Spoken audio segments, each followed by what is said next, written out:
La entrevista del Telematutino 11, gente importante a tratar temas importantes. Nos acompaña el licenciado Celso Marrancini, empresario, y ahora tiene la condición de director ejecutivo honorífico del Gabinete Eléctrico del Gobierno. Buenos días, Celso, un placer tenerte de nuevo en el programa. Buenos días, bien, con ustedes. Placer de verlo. Buenos días, Celso. Bienvenido al programa. Mucho gusto, como siempre. Gracias. Bien, igualmente, un placer. Un placer. Añoro estar juntos cuando tú te quitabas el anillo y el reloj. Me llamaba siempre. Celso se quitaba el anillo y el reloj y lo ponía encima de la mesa. Imagino que así mismo está en su casa ahora. Celso, justamente vamos a comenzar por eso. ¿Cuáles son tus funciones como director ejecutivo honorífico del Gabinete Eléctrico? Prácticamente coordinar junto con el ministro de la Presidencia del Gabinete Eléctrico, con el ministro de vicepresidente de CDE y el ministro de Hacienda, las instrucciones que ha dado el presidente Luis Abinader de cómo debe reestructurarse el sector eléctrico. Yo indudablemente, esa es básicamente mi función. No doy declaraciones públicas de qué se está haciendo ni nada de eso, porque indudablemente las declaraciones debe de darlas el ministro de la Presidencia o el ministro de Energía y Minas, o en su defecto el de Hacienda. Pero básicamente la función del gabinete es esa. El presidente prometió y lo ha venido haciendo, cumplir con la ley. Hace años que la CDE debió de haber desaparecido, y eso pues está en proceso de todo eso. Eso es básicamente lo que es mi función. Hemos participado en el Consejo Económico y Social, que ahora lo dirige Rafael Toribio, y yo creo que una de las metas del gabinete es la firma del pacto eléctrico. Digo, yo no creo, estoy seguro. Justamente la intención de todas las partes es que eso esté firmado antes de finalizar este año. Celso, justamente mi pregunta va en ese sentido. Ese pacto eléctrico es una tarea pendiente, no solamente en cumplimiento a la ley de estrategia, sino que es una necesidad para el país, el tema eléctrico, con todas las distorsiones que tiene y lo incierto que resulta para la población entender ese sector, por dónde vamos y qué nos falta. Y tú has sido un trabajador incansable en este tema y que aportaste muchísimo cuando estabas en la CDE. ¿Qué hay una seguridad que le ha dado el presidente, que le ha dado el ministro de Energía, de que antes de diciembre, y que ahora la confirma, que antes de que termine el año, ya vamos a tener ese pacto eléctrico firmado? ¿Cuál es la diferencia de antes y ahora? Porque desde el 2012 estamos esperando que eso ocurra y no ha ocurrido. Yo te voy a decir simplemente mi opinión muy personal de que no había un interés de que se firmara el pacto eléctrico de anteriores. Al punto, Jacqueline, que yo era de estos puestos expertos. Primero, yo no me considero un experto. Y segundo, yo decía que yo no iba a perder mi tiempo. Yo nunca fui a una reunión del pacto eléctrico. Por primera vez voy al CES, porque yo ahora sí tengo claro que hay una intención de parte de la autoridad máxima, que es el presidente de la República, y de las autoridades encargadas del sector eléctrico. Y eso es y no solamente eso, hay un compromiso de parte del director, presidente del Consejo Económico y Social, Rafael Toribio, de lo mismo, y de todas las instituciones. Hubo una reunión hace unos días que ustedes la reseñaron por la prensa, y yo creo que es la intención de todo el mundo. Yo creo que si hay, el país tiene 3 problemas serios, y sin eso la economía dominicana no cambia, y es electricidad, educación y salud ahora, y con esta pandemia. O sea que ahora hay voluntad política, ahora hay voluntad del sector. Esa es la gran diferencia. Tú no me viste en una sola reunión de esas anteriormente. Yo dije que no perdía mi tiempo y no fui a ninguna. cuando me reuní la primera vez con Rafael Toribio, me preguntó, ¿qué tú sabes de lo que he leído? Pero yo nunca vine aquí.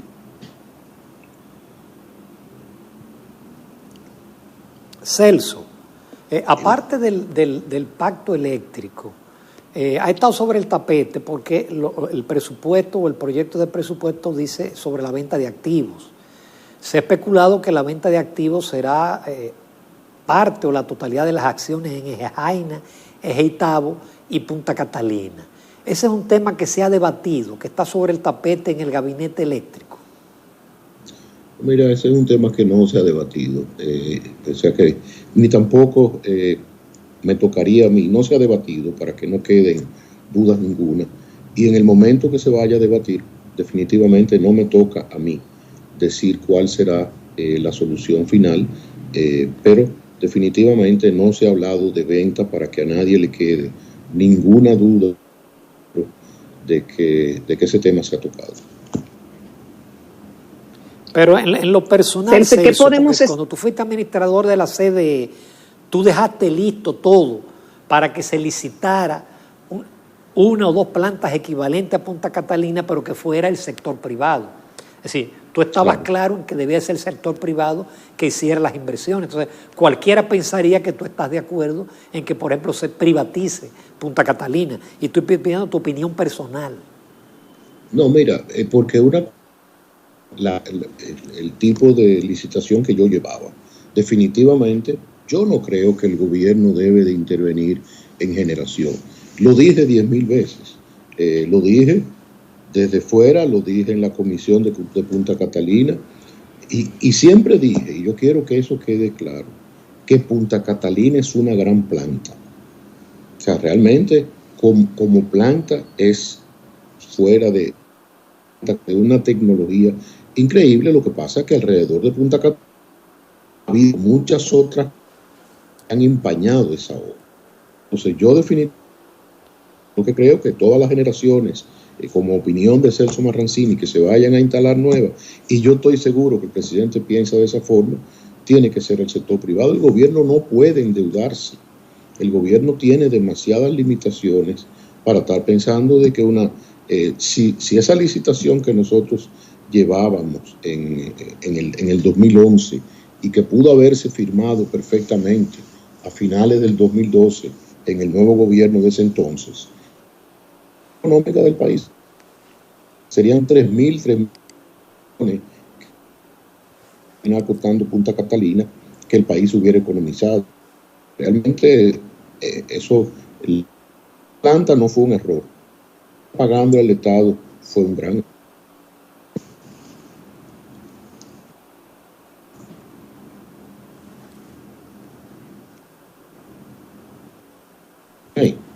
No sé, Ramón, ¿se oye?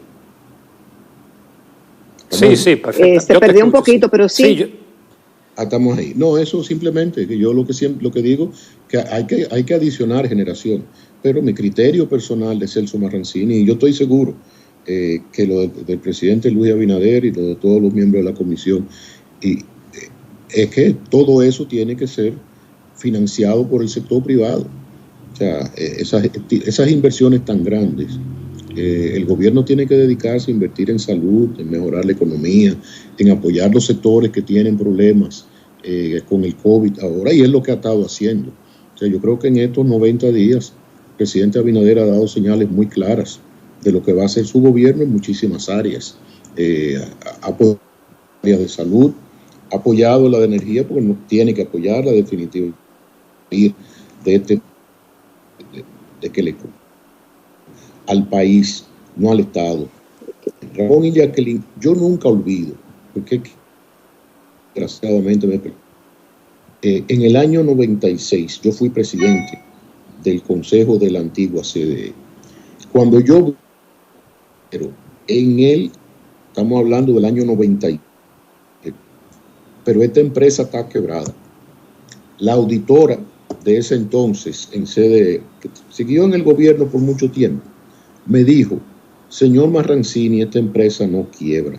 Y yo le digo: licenciada, usted tiene toda la razón, esta empresa no quiebra. quien quiebra es la República Dominicana. Eso ha sido así.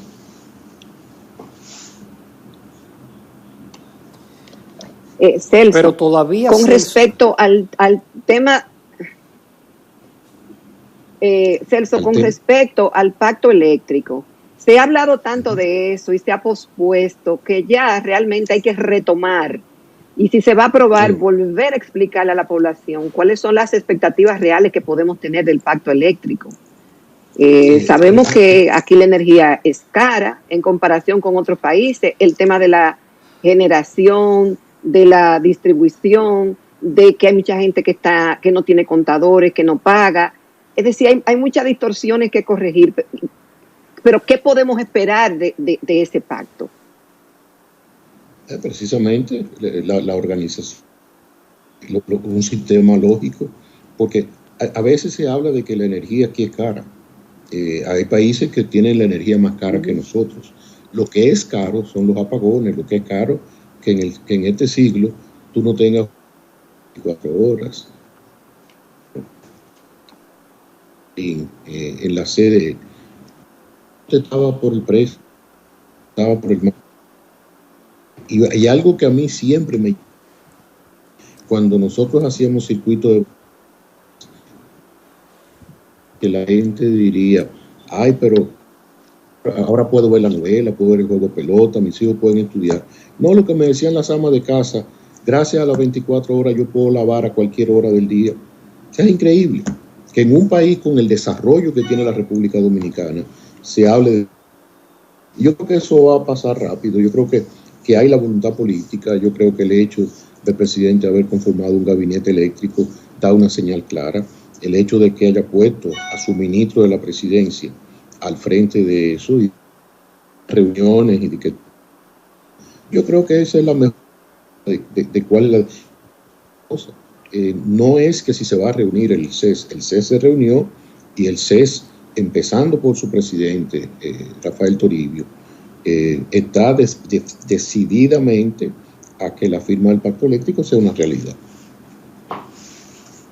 Celso, hace unos cuantos días hubo elecciones en el CONEP, una asociación que fuiste presidente en 2 oportunidades y que lo hiciste brillantemente, que marcó una historia en ese momento, la participación del CONEP y como presidente en los momentos que se vivió. Ahora vimos que hubo 2 planchas y eso llamó muchísimo la atención, porque antes las votaciones generalmente eran una sola plancha y que esto podría significar un cambio dentro de esa importante asociación. ¿Cuál es la opinión de Celso Marrancini basada en su experiencia de lo que pasó en el CONEP, si la pudiera compartir públicamente? Claro que sí. Yo pienso que, empezando por ahí, yo creo que interesantísimo que por primera vez hubiesen 2 planchas. Yo creo que eso es democracia, yo creo que eso es participación. 2 empresarios con todo el talento para presidir el CONEP, con todo el bagaje y la historia, porque yo no veo realmente, yo creo que fue más la sorpresa de que fueran 2 planchas, incluso muchas críticas por un lado y más por un lado que por otro, pero críticas al fin. Incluso yo oí críticas muy duras de parte de Ramón contra Pedro Brache, que yo creo que son injustificadas, porque las decisiones de un presidente en el CONEP no son decisiones intuito persona, son de una directiva por 23 empresas, asociaciones, con personas muy talentosas, ejecutivos, presidentes, con mucho talento, que no cabe duda de que a un presidente no dice ya. Indudablemente, algo que mucha gente no entiende, y yo creo que Ramón lo va a entender mejor que nadie, es que la situación que yo viví como presidente del CONEP en el 96-2000 era muy diferente. Había un equilibrio. Cuando yo digo un equilibrio, había, si venía un proyecto de ley que a uno no le convenía, uno iba donde el presidente Balaguer, uno iba donde José Francisco Peña Gómez, que en paz descanse, el presidente Balaguer, que en paz descanse, y había ese equilibrio. Ahora no, ahora los empresarios tenemos que, o sea, sobre todo en el periodo anterior, los últimos 8 años, donde había un solo partido. Entonces, ¿dónde iba uno a negociar? O sea, si venía una ley, ¿se enfrentaba uno con el gobierno? No, uno tenía que sacar lo más posible, y yo creo que eso lo hizo el CONEP. Y yo decía que Ramón lo vivió a veces lo que eran la posición de poder del gobierno que lo tiene todo. Un gobierno que tenía absolutamente todo entre sus manos. Hoy no es así. Hoy tenemos un Congreso, aunque tiene mayoría el partido de gobierno, pero un Congreso más equilibrado. Tú, Ramón, tuviste que sufrir en la Junta Monetaria porque no estuviste de acuerdo con el gobierno. Eso no es democracia. Lo que se vivió en el CONEP sí fue democracia. Cada cual quería ganar. Nadie va a una contienda, ya sea empresarial, lo que sea, de gremio, de política. Todo el mundo quiere ganar. Y yo creo que en esto ganó el CONEP. El CONEP tiene muchas cosas que aprender de este proceso, cosas positivas. Y yo creo que el crecimiento CONEP, cuando CONEP lo decide, ya hoy no lo deciden 7 familias, ya desde asociaciones pequeñas, asociaciones grandes, de empresarios pequeños, hasta. Así que es la importancia del desarrollo institucional del CONEP y del desarrollo de la República Dominicana. Gracias, Celso, porque tú ves el programa. Y en parte te doy la razón. En esta semana nosotros teníamos a Cándido, nuestro gran amigo Cándido Mercedes, y él decía que la pasada junta, su problema fue el enorme poder del gobierno, y que por eso esa junta, él lo insinuó, tuvo que ser un tanto dócil al gobierno, y puso como ejemplo lo que le pasó al presidente actual cuando era del Tribunal Superior Electoral, que le quitaron la corte y lo amenazaron. Entonces entiendo la posición. Celso, yo quiero aprovechar también que tú fuiste presidente de Educa y hiciste también ahí grandes esfuerzos por la educación, como lo han hecho casi todos los presidentes que han estado en Educa. Tu opinión ahora del sistema de educación vía televisión y radio, cuando hay otros países que tienen quizás niveles más altos de pandemia y tienen clases presenciales con todo el debido cuidado. Mira, Ramón, si algo ha demostrado esta pandemia es la gran diferencia que tiene este país. No solamente el problema de la educación, donde mucha gente no puede tener la posibilidad de estudiar remotamente, incluso las emisoras están haciendo un gran esfuerzo, cierto, que el 90% tiene televisión. Pero yo creo que no le damos lectura a lo que más en la cara de la pandemia. Nosotros como sociedad no cambiamos. O sea, no es solamente el problema educativo. El problema educativo es uno, donde hoy esa brecha se va a ampliar mucho, porque mis hijos y los hijos de los que podemos, tenemos computadora, tenemos todas las facilidades del mundo para sigan.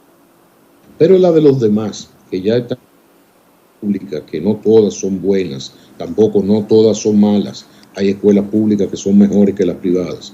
Pero eso es así. Es como algo, Jacqueline y Ramón, que yo trabajo inmensa. Yo soy parte, y eso es un gran honor, del Consejo Internacional de Hábitat para la Humanidad en Atlanta.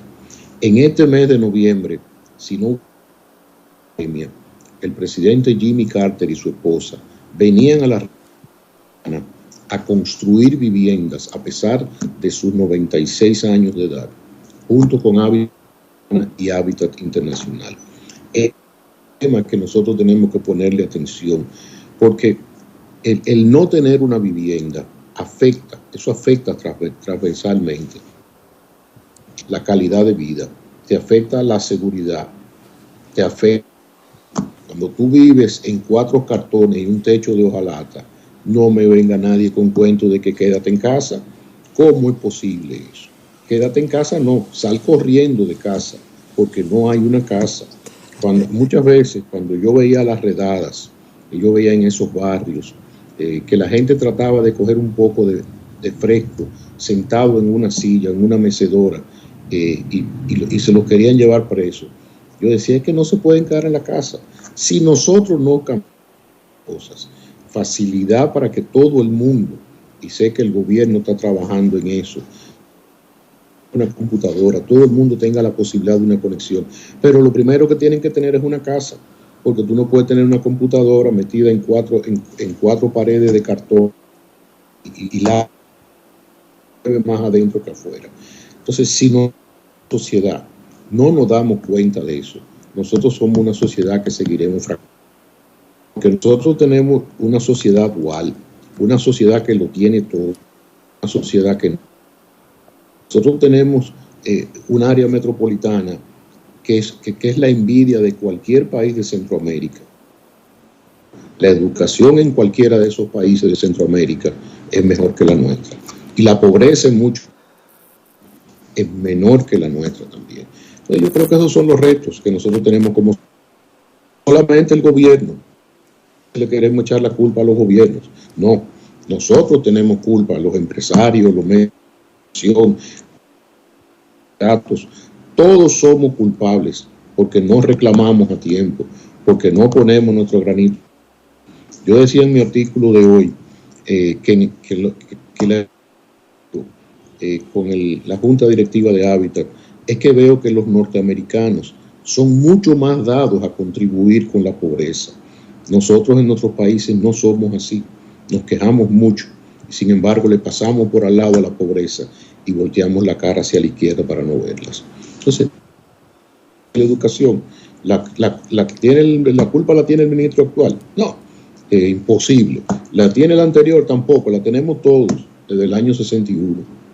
Desgraciadamente, cuando Balaguer nunca le dio la importancia a la educación, porque era más fácil manejar un rebaño que manejar a gente inteligente. Ya, Celso. Por otro lado, este año 2020 ha sido muy particular para la República Dominicana en términos sociales, en términos de salud, en términos políticos. Tenemos un nuevo gobierno de un partido distinto al que había gobernado en los últimos 16 años. Rápidamente te referiste a estos primeros 90 días del presidente Luis Abinader y el equipo que le acompaña. ¿Qué opinión te merece, si te puedes extender un poquito en lo que ha pasado en estos 90 días y las expectativas que como empresario, como ciudadano comprometido tiene con este gobierno? Mira, Jacqueline, yo te lo resumo bien claro. Si nosotros multiplicamos lo que se ha hecho por 4 años, tendremos un gran gobierno. Simplemente como eso.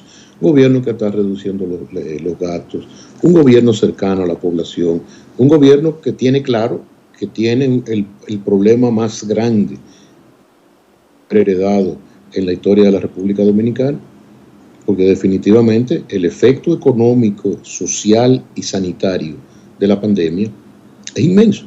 Ahora, el país se va recuperando.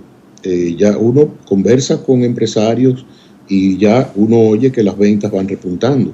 Donde nosotros tenemos el problema más serio, y es serio no solamente porque se haya caído el turismo, porque nosotros dependemos como economía del turismo. Eso es lo que tenemos que trabajar para seguir, para que vuelvan los turistas, y hay que reconocer el gran esfuerzo que ha hecho el sector turístico y que está haciendo el gobierno a través del Ministerio de Turismo, el presidente directamente, porque hay que decirle a los turistas que nosotros primero hemos sabido manejar la pandemia.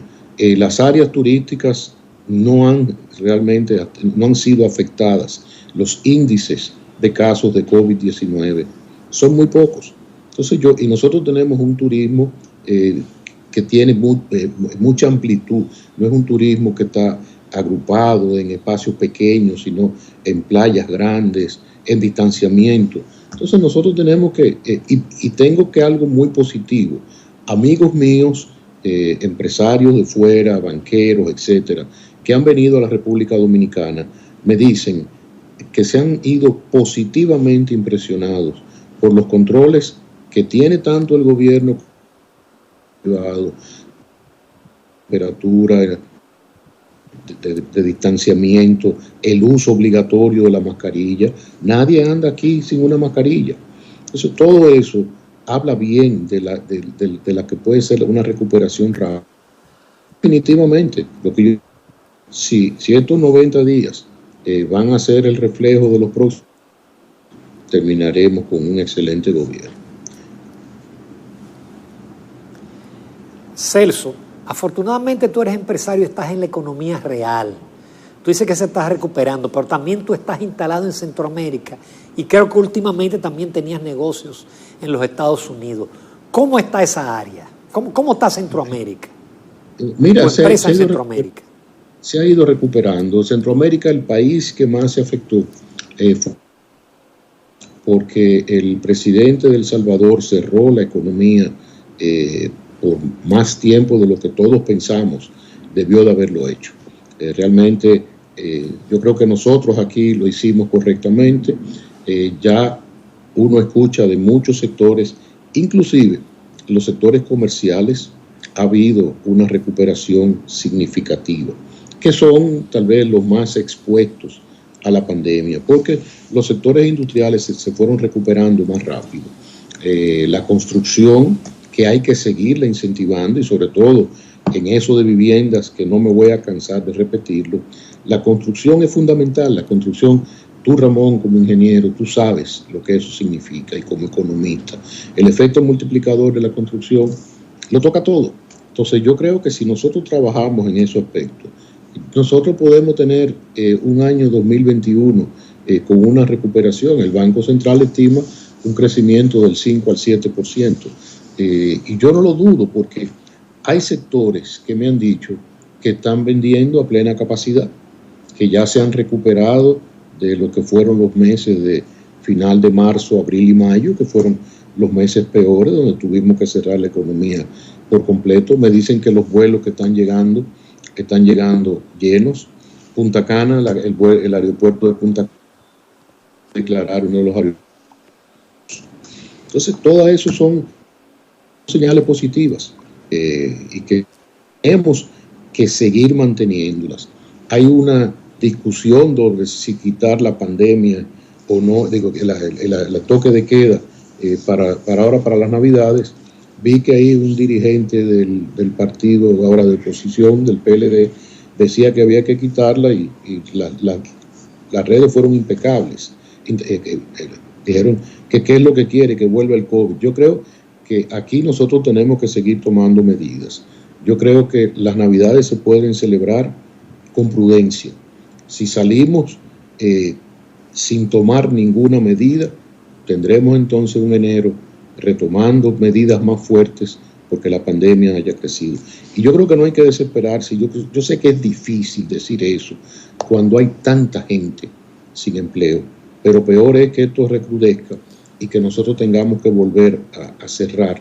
Y yo creo que la vacuna, la vacuna está a la vuelta de la esquina. A principios de año, yo estoy seguro que ya en muchos sitios en el mundo se estará vacunando a los sectores más sensibles inicialmente, y yo creo que ya para el 2021 nos habremos acostumbrado a vivir con el COVID, porque tenemos que acostumbrarnos a vivir con él, pero nos facilitará la vida el hecho de que exista una vacuna, como existe para el flu, que cada mes de octubre mucha gente en el mundo se vacuna contra el flu. Celso Marrancini, solo nos resta agradecerte en todo lo que vale tu participación siempre brillante, abordando temas de interés para todo el país. Y caray, me gustaría entrevistarte en vivo. Yo estoy también desesperado por estar en el estudio, pero tenemos que cuidarnos todavía. Si tú recuerdas, el segundo invitado de cuando tú y Uchi iniciaron el programa. El primero fue Leonel Fernández en el Palacio y yo primero en el estudio. Sí, señor. Mire cómo me cuenta la historia. Recuerdo perfectamente. Así que 1.000.000 de gracias. Jacqueline, Ramón, cuídense mucho. Y como siempre, un placer. Muchísimas gracias. El placer es nuestro. El placer es nuestro. Bien. Nos vamos a comerciales, amables televidentes, a la recta final del Telematutino 11.